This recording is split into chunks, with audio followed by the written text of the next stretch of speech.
हा लढा अयशस्वी झाला. नंतर काँग्रेसची स्थापना झाली.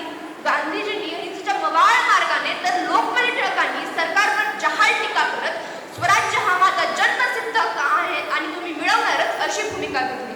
आगरकर, स्वातंत्र्यवीर सावरकर, महात्मा गांधी अशा अनेकांना तुरुंगवास, तर भगतसिंग, सुखदेव, राजगुरू व चाफेकर बंधू यांना फाशीची शिक्षा झाली.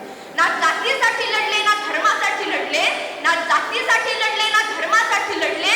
शूर भारतीय वीर फक्त देशासाठी लढले, फक्त देशासाठी लढले. शेवटी भारतीयांच्या देशप्रेमापुढे इंग्रजांना माघार घ्यावी लागली आणि 15 ऑगस्ट 1947 रोजी आपला भारत देश स्वतंत्र झाला. स्वातंत्र्यानंतर आपल्या देशाने कृषी, विज्ञान, तंत्रज्ञान, साहित्य, खेळ अशा इत्यादी क्षेत्रात चांगली प्रगती केली आहे. आज भारताकडे स्वतःचा आण्विक साठा आहे. भारत लोकसत्तेच्या दिशेने वाटचाल करत आहे. हिंदुस्थानचा नारा जगभर गुंजतोय, हिंदुस्थानचा नारा जगभर गुंजतोय.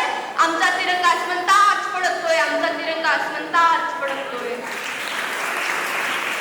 तरीही आज भारतासमोर महागाई, भ्रष्टाचार, गरिबी यांसारख्या समस्या आवासून आहेत. या समस्यांचे उच्चाटन पूर्ण झाल्याशिवाय आपला देश सुखी, संपन्न व प्रगत होणार नाही. चला तर मग सर्वजण एकत्र येऊन आपल्या देशाला जगातील एक आदर्श देश बनवण्यासाठी प्रयत्न करूया.